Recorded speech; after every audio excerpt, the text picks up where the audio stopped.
প্রিয় অষ্টম শ্রেণীর শিক্ষার্থীরা, শুভেচ্ছা নিও। আজকে আমি তোমাদের বাংলাদেশ ও বিশ্ব পরিচয় বিষয়ের নতুন বই থেকে তৃতীয় অধ্যায় এর 22 পৃষ্ঠার 3টি কাজ সমাধান করে দেব। প্রথমে তোমাদের বলবো, যারা আমার চ্যানেলটি সাবস্ক্রাইব করো নাই তারা আমার চ্যানেলটি সাবস্ক্রাইব করবে এবং আমার সাথে থাকবে। তাহলে চলো আমরা ক্লাস শুরু করি। তৃতীয় অধ্যায়, পৃষ্ঠা নং 22, কাজ 1। মুক্তিযুদ্ধের প্রেক্ষাপটে পাকিস্তানের ষড়যন্ত্র ও বাঙালিদের প্রস্তুতি বর্ণনা করো। কাজ 2, শ্রেণীকক্ষে আলোচনার মাধ্যমে 71-এর অসহযোগ আন্দোলন সম্পর্কে তোমার ধারণা সংক্ষেপে লেখো। এবং কাজ 3, শ্রেণীতে সবাই মিলে বঙ্গবন্ধু 7 মার্চ ভাষণ শুনে এ সম্পর্কে তোমার মতামত লেখো। তো চলো এখন আমরা এই 3টি কাজের সমাধান দেখে নিই। প্রথম কাজের প্রশ্ন ছিল, মুক্তিযুদ্ধের প্রেক্ষাপটে পাকিস্তানের ষড়যন্ত্র ও বাঙালিদের প্রস্তুতি বর্ণনা করো। মুক্তিযুদ্ধের প্রেক্ষাপটে পাকিস্তানের ষড়যন্ত্র ও বাঙালিদের প্রস্তুতি নিম্নে উপস্থাপন করা হলো। প্রথমে হলো পাকিস্তানের ষড়যন্ত্র। সংকট উপলব্ধি করে জেনারেল ইয়াহিয়া খান গণহত্যার প্রস্তুতি শুরু করে দিল। বেলুচিস্তানের কসাই নামে পরিচিত জেনারেল টিক্কা খানকে পূর্ব পাকিস্তানের গভর্নর করে পাঠালো, কিন্তু পূর্ব পাকিস্তানের কোনো বিচারপতি তাকে গভর্নর হিসাবে শপথ করাতে রাজি হলেন না। ইয়াহিয়া খান 15 মার্চ ঢাকা সফরে আসেন এবং বঙ্গবন্ধুর সাথে আলোচনার প্রস্তাব দেন। 16 মার্চ থেকে আলোচনা শুরু হয়। 22 মার্চ জুলফিকার আলী ভুট্টো আলোচনায় অংশ নেয়। এর মাঝে প্রতিদিন বিমানে করে ঢাকায় সৈন্য আনা হতে থাকে।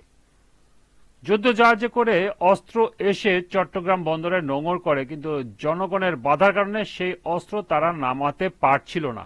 21 মার্চ এই ষড়যন্ত্রে ভুট্টো যোগ দিল। সদল বলে ঢাকা পৌঁছে সে আলোচনা করতে থাকে। আলোচনা ব্যর্থ হলে বাঙালি নিধনের নির্দেশনা দিয়ে 25 মার্চ রাতে ইয়াহিয়া খান ঢাকা ত্যাগ করেন। আর ওই দিনই মধ্যরাতে তারা বাঙালিদের উপর চরম আঘাত হানে। ওই কাল রাতে পাকিস্তানি সৈন্যরা অসংখ্য বাঙালিকে নির্বিচারে হত্যা করে। এরপরে মুক্তিযুদ্ধের প্রস্তুতি। 7 মার্চ বঙ্গবন্ধু শেখ মুজিবুর রহমান বর্তমান সোহরাওয়ার্দী উদ্যানে ভাষণ দিতে এলেন। ততক্ষণে পূর্ব পাকিস্তানে চলছে বঙ্গবন্ধুর কথায়। লক্ষ লক্ষ মানুষ তার ভাষণ শুনতে এসেছে। সোহরাওয়ার্দী উদ্যান আক্ষরিক অর্থে একটি জনসমুদ্র। জনগণের প্রতি পাকিস্তানের সরকারের সঙ্গে সর্বাত্মক অসহযোগিতার নির্দেশ দিয়ে তিনি তার ভাষণে কোর্ট কাচারি, অফিস, শিক্ষা প্রতিষ্ঠান অনির্দিষ্টকালের জন্য বন্ধ ঘোষণা করেন। তিনি তার ভাষণে আরো বলেন, যে পর্যন্ত আমার এই দেশের মুক্তি না হচ্ছে ততদিন খাজনা ট্যাক্স বন্ধ করে দেওয়া হলো। বঙ্গবন্ধু 1971 সালের 1 মার্চ থেকে ইয়াহিয়া খান ও তার সহযোগী জুলফিকার আলী ভুট্টোর কর্মকাণ্ড দেখে বুঝেছিলেন এরা নিয়মতান্ত্রিক উপায়ে ক্ষমতা হস্তান্তর করবে না। তাই তিনি বলেন, প্রত্যেক গ্রাম, প্রত্যেক মহল্লায় আওয়ামী লীগের নেতৃত্বে সংগ্রাম পরিষদ গড়ে তোলো, যা তোমাদের যা কিছু আছে তাই নিয়ে প্রস্তুত থাকো। বক্তৃতায় আরো এক জায়গায় তিনি বলেন, প্রত্যেক ঘরে ঘরে দুর্গ গড়ে তোলো, তোমাদের যা কিছু আছে তা নিয়ে শত্রুর মোকাবেলা করতে হবে। বঙ্গবন্ধু ভাষণের গুরুত্বপূর্ণ দিক হচ্ছে বাঙালিকে স্বাধীনতার জন্য প্রস্তুত রাখা। বক্তৃতার শেষ অংশে এসে এবারের সংগ্রাম আমাদের মুক্তির সংগ্রাম, এবারের সংগ্রাম স্বাধীনতার সংগ্রাম ঘোষণা দিয়ে তিনি স্পষ্টভাবেই স্বাধীনতার ডাক দেন। সারা দেশে ঘরে ঘরে কালো পতাকার সাথে স্বাধীন বাংলাদেশের পতাকা উঠছে। দেশের ছাত্র জনতা স্বাধীনতা যুদ্ধের জন্য ট্রেনিং নিচ্ছে। মৌলানা ভাসানী 9 মার্চ পল্টন ময়দানের জনসভায় পরিষ্কার ঘোষণা দিয়ে বলেন, পশ্চিম পাকিস্তানিরা যেন আলাদা করে তাদের শাসনতন্ত্র তৈরি করে, কারণ পূর্ব পাকিস্তানের জনগণ একটি স্বাধীন দেশের জন্ম দিয়ে নিজেদের শাসনতন্ত্র নিজেরাই তৈরি করে নেবে। 19 মার্চ জয়দেবপুরে বাঙালি সেনারা বিদ্রোহ করে বসে। তাদের থামানোর জন্য ঢাকা থেকে যে সেনাবাহিনী পাঠানো হয় তাদের সাথে সাধারণ জনগণের সংঘর্ষে অসংখ্য মানুষ প্রাণ হারায়। 23 মার্চ ছিল পাকিস্তান দিবস, কিন্তু সেনাবাহিনীর ক্যান্টনমেন্ট আর গভর্নর হাউস ছাড়া সারা বাংলাদেশে কোথাও পাকিস্তানের পতাকা খুঁজে পাওয়া গেল না। এই ছিল প্রথম কাজের সমাধান। এবার দ্বিতীয় কাজের প্রশ্ন ছিল, শ্রেণীকক্ষে আলোচনার মাধ্যমে ৭১-এর অসহযোগ আন্দোলন সম্পর্কে তোমার ধারণা সংক্ষেপে লিখো। ১৯৭১ সালে অসহযোগ আন্দোলনে বাংলাদেশের স্বাধীনতা সংগ্রামের একটি গুরুত্বপূর্ণ অধ্যায়। অসহযোগ আন্দোলন ১৯৭১ সালে মার্চে পাকিস্তানের সামরিক সরকারের বিরুদ্ধে আওয়ামী লীগ ও পূর্ব পাকিস্তানের সাধারণ জনগণ কর্তৃক পরিচালিত একটি ঐতিহাসিক আন্দোলন। এই আন্দোলনে কেন্দ্রীয় শাসনের বিপরীতে স্বশাসন প্রতিষ্ঠার কথা বলা হয়েছে। এই আন্দোলনের পটভূমি ছিল পাকিস্তানের রাজনৈতিক, সামাজিক ও অর্থনৈতিক বৈষম্য, যা মূলত পূর্ব ও পশ্চিম পাকিস্তানের মধ্যে সম্পর্কের টানাপোড়েন থেকে উদ্ভূত। ১ মার্চ পাকিস্তানের জাতীয় পরিষদের অধিবেশন স্থগিত ঘোষণার পর জনগণের স্বতঃস্ফূর্ত আন্দোলন শুরু হলেও আনুষ্ঠানিকভাবে শেখ মুজিবুর রহমান আহ্বানে ২ মার্চে অসহযোগ আন্দোলন শুরু হয়ে ২৫ মার্চ পর্যন্ত চলমান থাকে। মোট ২৫ দিন স্থায়ী হয় এই আন্দোলন। আন্দোলনের মুখ্য উদ্দেশ্য ছিল পাকিস্তানের কেন্দ্রীয় সরকার থেকে পূর্ব পাকিস্তানের স্বায়ত্তশাসন নিশ্চিত করা।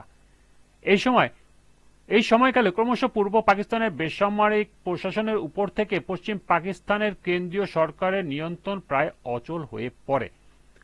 আন্দোলনের এক পর্যায়ে সেনানিবাসের বাইরে পুরো পূর্ব পাকিস্তান কার্যত শেখ মুজিবুর রহমানের নির্দেশে চলছিল। অসহযোগ আন্দোলনের পরিণতিতে মুক্তিযুদ্ধ শুরু হয় এবং ৯ মাস যুদ্ধের পর স্বাধীন সার্বভৌম বাংলাদেশের অভ্যুদয় ঘটে। এ ছিল দ্বিতীয় কাজের সমাধান। সর্বশেষ ৩ নম্বর কাজের প্রশ্ন ছিল, শ্রেণীতে সবাই মিলে বঙ্গবন্ধু ৭ মার্চে ভাষণ শুনে এই সম্পর্কে তোমার মতামত লিখো।